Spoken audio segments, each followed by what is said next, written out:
Hey Anos, it's Guys here, and welcome back to LunaciaAcademy. Today we'll be going over some PvP strategies to take with you into your next arena battles.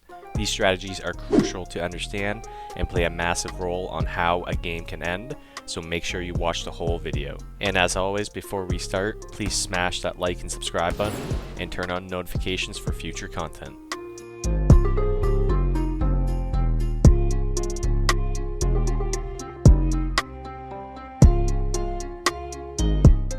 If you guys haven't seen our previous PvP tutorials, go check them out. I'll put some links in the top right corner of the screen that you can use to find these videos.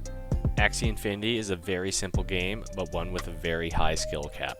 This is because of the variety of builds each Axie can use and the enormous amount of different teams that can be assembled. Knowing when and how to play your cards most effectively and at the correct times can be the difference between a win and a loss. If we compare Axie to a game of chess, they are similar in ways you must be forward-looking. This means you must plan ahead and know what to do if your plan does not work.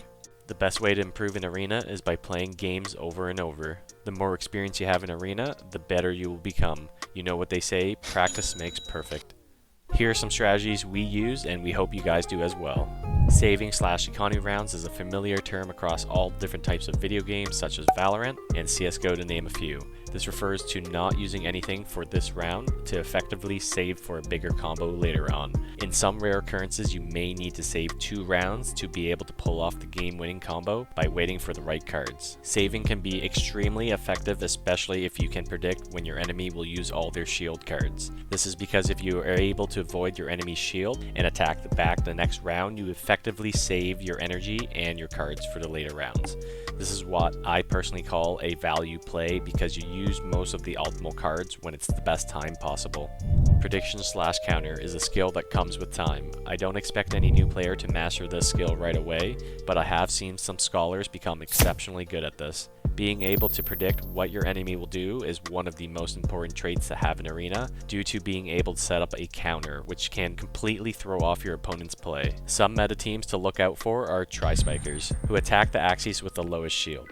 To counter these, you must be able to effectively play your cards in a way when they use Tri-Spikes, your valued Axies are not targeted. In most cases, by saving your cards on your valued Axies, you can avoid Tri-Spikes by playing a big combo on the Axie so that they are not targeted.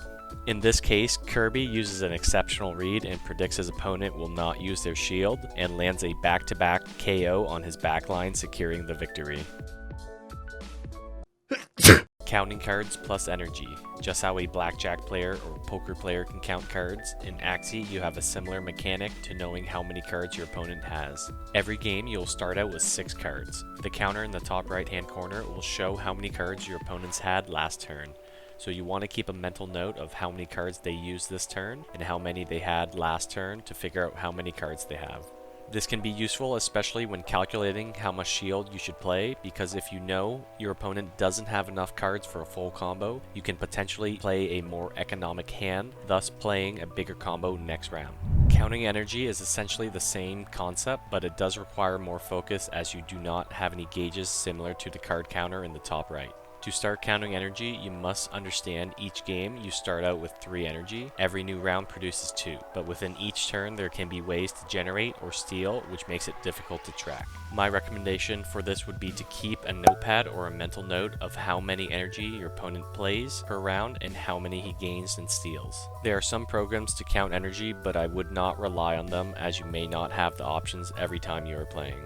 Axie team win condition. Knowing your team's win condition before you enter the arena is a must. Just like writing an exam, you must know what you are studying for to be successful. Before you begin, take a look at what factors will contribute to a win, whether it be saving for a large combo, using your cards to set up yourself for the next round, or playing very aggressive and mowing down your enemies as fast as possible. It would be best to research what team you have and learn from watching various PvP videos. Or if you are a scholar, ask your manager or even message in the Discord. There are always tons of people here to help you improve, you just have to ask. Blood Moon phase. Very few games will last this far. If you are one of the few players who played well enough to manage to find themselves going past round 9, you will find yourself in a surprise. Blood Moon phase is equivalent to sudden death, or after every round all Axies take damage. The first round pass will do 50 damage and increase after every round.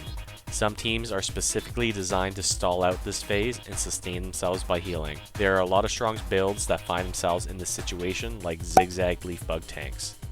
Thanks for watching, everyone. Once again, I hope you enjoyed the video, and please smash that like button to help with the YouTube algorithm, as well as subscribe if you haven't already. I hope everyone enjoys the rest of their day, and I'll see you in the next video.